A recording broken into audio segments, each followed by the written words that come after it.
Hi guys, welcome back. One of the worst parts of my whole discrimination experience was that I felt isolated and ostracized from the rest of my team, and for me, that kicked off some terrible shame.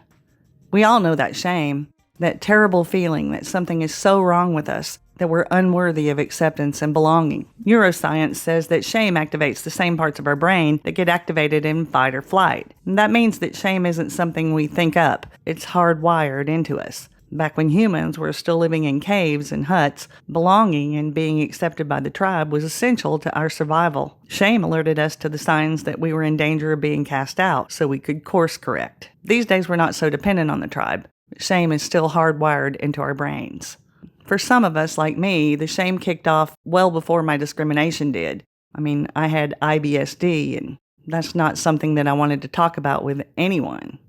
Now, when I talked to my boss about reasonable accommodation, I expected her to be sensitive to my medical needs. But no, she actually invited a man into the meeting with us and proceeded to hammer me with graphic, intrusive questions about my toileting needs. And when I answered her, she laughed at me. If either one of us should have come out of that meeting feeling ashamed, in my opinion, it should have been her. But it was me.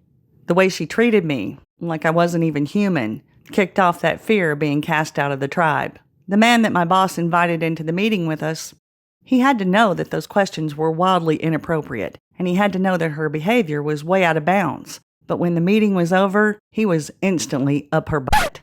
I guess trying to make sure that there was not going to be any fallout for him. And another half dozen of my peers who overheard her screaming at me did the same thing. Their reactions only fed my feelings of isolation and made my shame even worse. Now, even though I hadn't done most of the things that my boss accused me of that day, I had never seen her totally lose her mind like that, so I figured I must have done something to set her off. I thought about it, and here's what I came up with. I had been absent a lot more than normal when I was going from doctor to doctor trying to get diagnosed, and I had used my flexible schedule a lot to try to deal with my symptoms in the meantime. I'd always followed the procedure that she laid out for us to do that, but apparently I used it more than she was comfortable with. I wish she'd told me that before she flipped out on me, but the point is that, yeah, I did some things that I thought might have triggered her rage. Now, did I deserve that? No, nobody does. But at the time, I was trying to make sense of her wildly irrational behavior.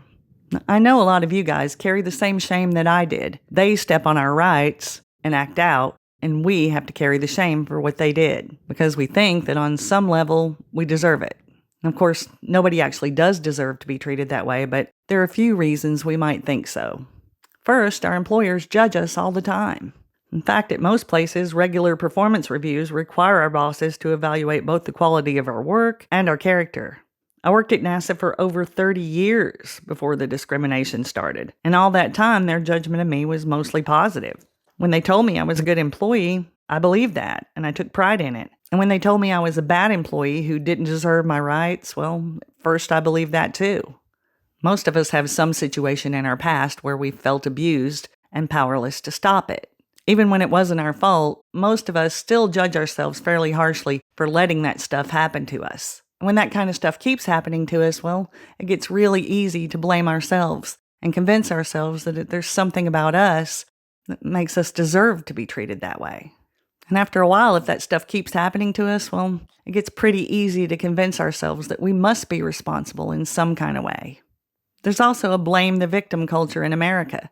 Bullies and abusers always blame their victims for their actions. It's the way we were dressed, or where we were, or what we said, or the way we looked at them, or something. And too often, bystanders are just willing to pile on. And finally, we all make legitimate mistakes. Stupid mistakes sometimes, and we kick ourselves for that. When my boss accused me of being AWOL, I knew I wasn't, but I thought if I admitted what I actually did do and took responsibility for those things, she might chill out, at least enough for us to be able to talk about reasonable accommodation. But instead, she pounced on my admission as proof that she was right all along. She admitted she used too much leave. Not what I said, but boy did I feel stupid for handing that to her. Sometimes the way we choose to react to the shame makes it even worse. For instance, we might try hiding. Shame tells us that there's something wrong with us. There's some deep flaw that makes us unworthy of acceptance. So it's natural to try to hide that from the people around us. And since we don't always know what the flaw is, we end up hiding ourselves away. There were many, many days when I hid out in my office with the door cracked just enough for my boss to look in and see that I wasn't AWOL, but not enough to encourage my coworkers to come knocking.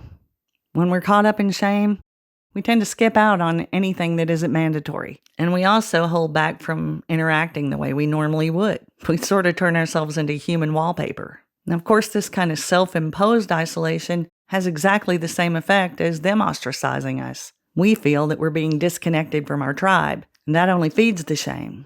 And not only that, our employer can use our self-imposed isolation to make us look like a problem employee, and that's really good for their defense. Sometimes it's tempting to react to the shame with anger. Shame makes us feel small and diminished. Anger can make us feel big and powerful, but it's temporary. And in the long run, using anger to cover up shame can be incredibly self-defeating.